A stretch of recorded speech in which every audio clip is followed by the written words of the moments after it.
Go outside and eat with the dogs, because that's where you belong. The kitchen table wasn't for someone like you. Yes, ma'am. She cooked the food. She scrubbed the floors. She pressed the blouses. And now she eats outside with the dogs, while the woman standing in that kitchen sips her coffee and watches through the glass. She decided, without guilt, without hesitation, without a single breath of consideration, that the kitchen table wasn't for someone like her. The woman outside doesn't cry. She doesn't shake. She bows her head and prays. She has no idea that in 4 minutes, everything is about to change. But the woman inside has even less of an idea what's coming for her. The morning in Nashville smelled like wet grass and wood smoke, and something else, something you can't quite name but always recognize, the slow, invisible burn of a person being turned into a piece of furniture. Denise Carter arrived at the Whitfield house at 6:10 a.m. Same as always. She knew the back door code. She knew which burner ran hot. She knew the exact angle to hold the iron so Vanessa Whitfield's silk blouse wouldn't pucker at the collar. She knew this house the way you know a place you've poured years of yourself into, quietly, completely, without anyone ever asking if you were okay. She was 44 years old. Her natural hair was wrapped neatly beneath a blue headscarf she'd worn since her 30s. Her hands had done 1,000 things this house would never credit her for. By 7:15, breakfast was done, laundry was running, the blouse was pressed and hanging, and the kitchen floor was clean enough to eat off of, which was ironic, considering what was about to happen. Vanessa Whitfield came downstairs at 7:45. She was the kind of woman who never raised her voice, because she never had to. Her power lived in the soft certainty of someone who had never once been told no by anyone who mattered. She looked at Denise and said, not with cruelty, not with anger, that would almost have been better, but with the breezy ease of a woman who had simply never considered the person in front of her to be fully real. Denise, my book club is coming at noon, and I need this kitchen pristine. Eat outside today. Use the back steps. Take your plate. Denise's face gave her nothing. She'd trained it into a wall years ago, because a wall can't be humiliated. She nodded once, picked up her plate, food she had cooked herself, from her grandmother's recipe, whispered to her in a small kitchen in Memphis when she was 9 years old, and walked out the back door. 2 golden retrievers, Max and Bella, were already waiting. Max pressed his heavy head against her knee the moment she sat down.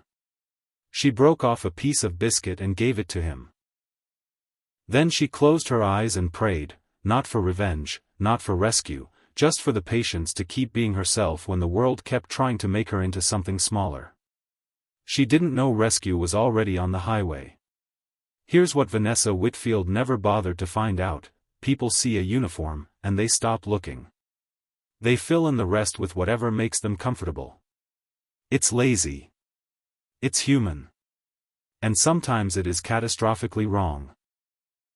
11 years earlier, Denise Carter had an office on the 27th floor of a building in Nashville that she had earned the hard way, sacrifice by sacrifice, late night by late night. She was a chief operating officer. Not a token, not an accident, a woman who could walk into a failing company and see exactly where the bleeding was happening before anyone else even smelled blood. She had a son named Malik, a home in East Nashville, and a husband named Trevor who knew how to look like the answer to every problem while quietly becoming the source of all of them. Trevor was charming. Trevor was smart. Trevor was the kind of man who could make a disaster look like someone else's fault with a single sentence and a calm expression. Over 2.5 years, he moved money slowly, surgically, through accounts tied to her name, her signature, her credibility.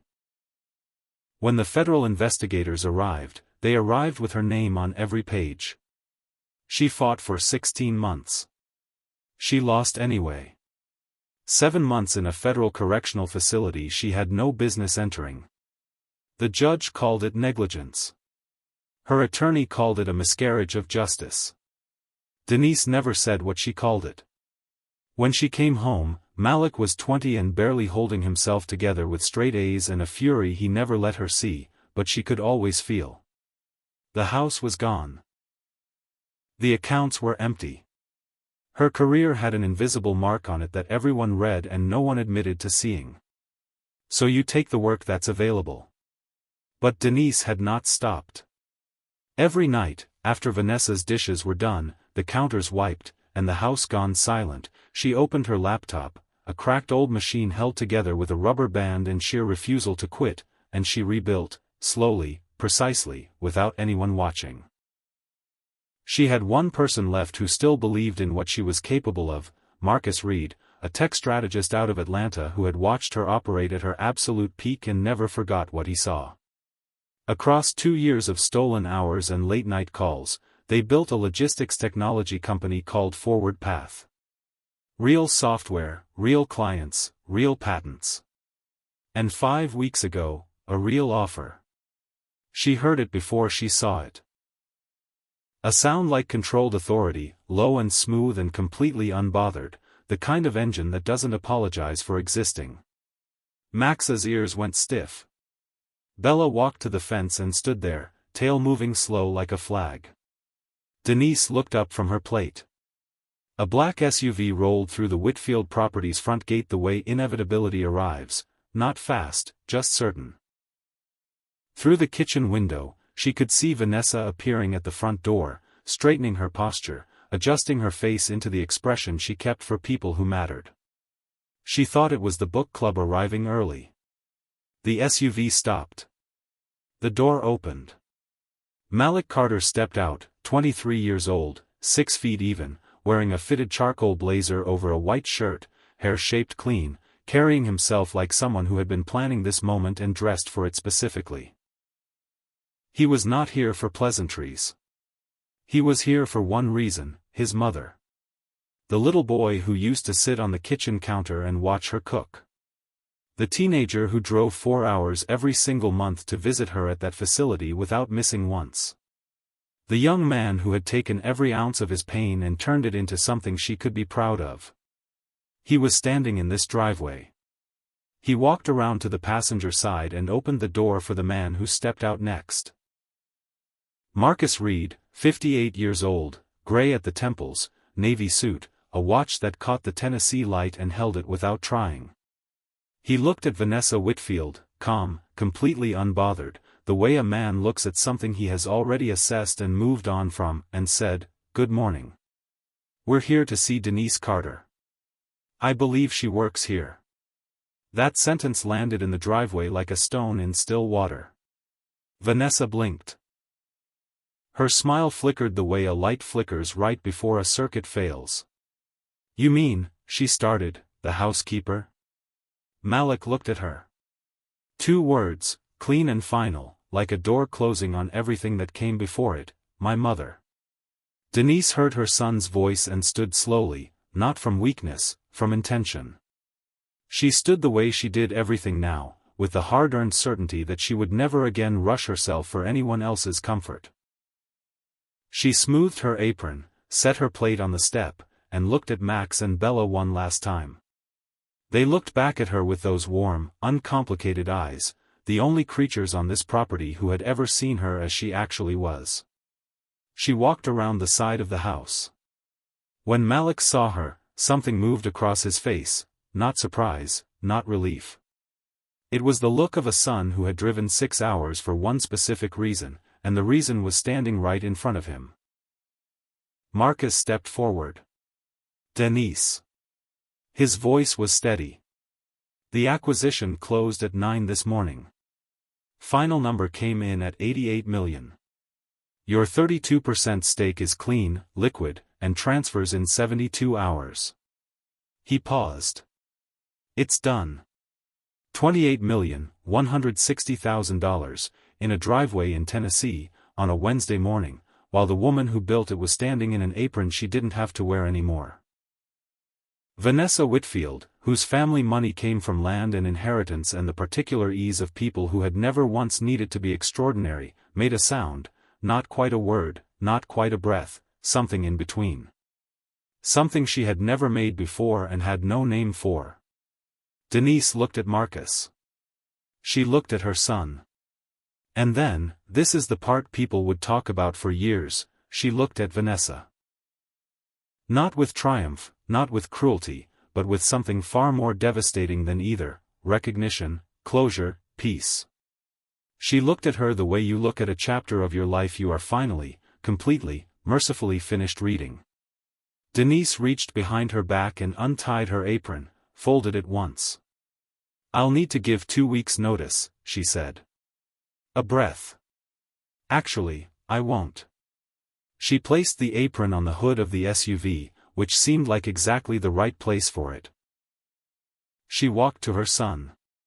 Malik opened both arms. Denise stepped into them. And this is where the story stops being about money. This is a mother and a son holding each other in a driveway, both of them understanding in their chests, not their heads, that they had survived something specifically designed to destroy them. They hadn't just survived, they had built something out of the rubble. Marcus opened the rear door. Malik took his mother's hand. Denise Carter, co-founder, survivor, mother, lowered herself into that truck for the first time, feeling exactly like herself. The engine turned over, low, controlled, unapologetic. The SUV rolled down the driveway, turned south, and disappeared. Vanessa Whitfield stood in her driveway for a long time after. The book club arrived 22 minutes later, and she was still standing there. When they asked what was wrong, she had no answer. She wasn't sure she ever would. Nobody warns you about the moment when the life you built on top of other people's silence starts to crack underneath you. For Vanessa Whitfield, that moment came on a cold Friday in February, 3 years after the SUV left her driveway. Her husband Richard's business had been bleeding quietly for 18 months, a bad partnership, a man who shook hands on the way out the door and took everything attached to them. The kind of financial collapse that moves slow and then all at once, like a building that looks fine until the morning it doesn't. Accounts frozen, lawyers expensive. The friends, the ones with actual resources, suddenly had a habit of not picking up when the news started spreading.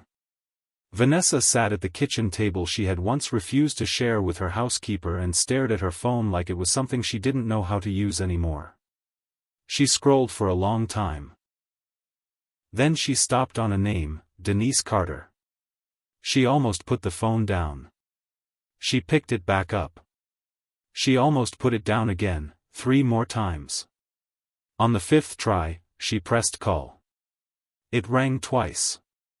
Denise answered. Vanessa's voice came out smaller than she had ever heard it come out of herself. "Denise. I know I don't have any right to call you. I know that. But I didn't know." She stopped, swallowed. "I didn't know who else to call." Silence on the other end. Not cold, not cruel, just still. And then Denise said, "Tell me what you need." She didn't say, "After everything you did to me." She didn't say, "Do you remember the back porch steps?" She didn't say, "I ate with your dogs." She just said, "Tell me what you need." And she meant every word of it. Over the next 5 weeks, Denise connected Richard to 2 of the most respected financial restructuring attorneys in Tennessee. People in her network, people who owed her nothing, who helped because she asked.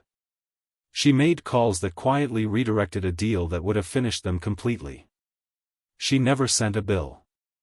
She never asked for acknowledgement. She never brought up the apron, the back steps, the dogs, or any of it. She simply did what she could for another human being who needed it, because that is who Denise Carter had always been, even when the world treated her like she was something less than that. When everything had settled and the worst had been survived, Vanessa sat across from Denise in a quiet coffee shop in Germantown. No performance, no silk blouse, no careful expression, just a woman sitting with the weight of something she didn't know how to set down. She looked at Denise for a long time.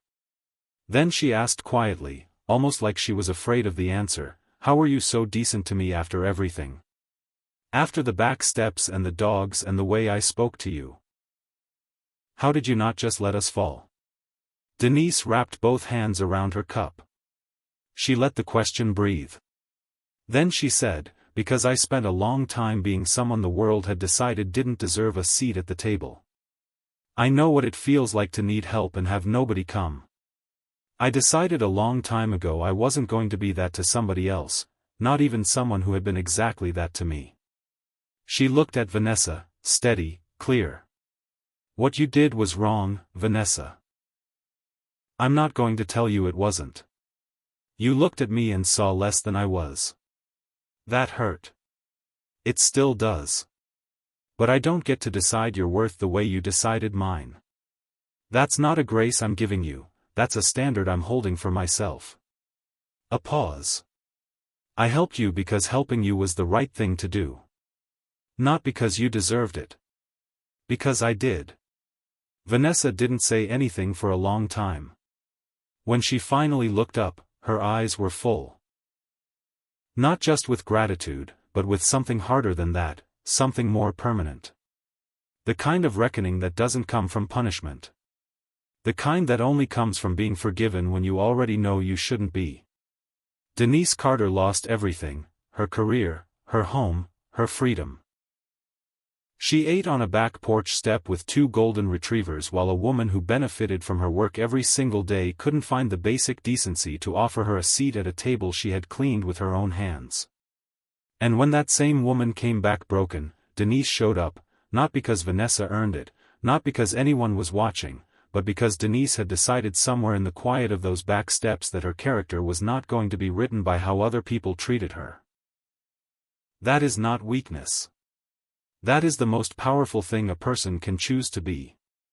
There is someone in your life right now. Maybe someone you overlook. Maybe someone whose name you don't always remember. Maybe someone whose dignity you've quietly borrowed without giving anything back. See them before something has to pull up to their driveway to remind you who they always were. Because the world doesn't just need more people who succeed. It needs more people who, even after everything, still choose to show up.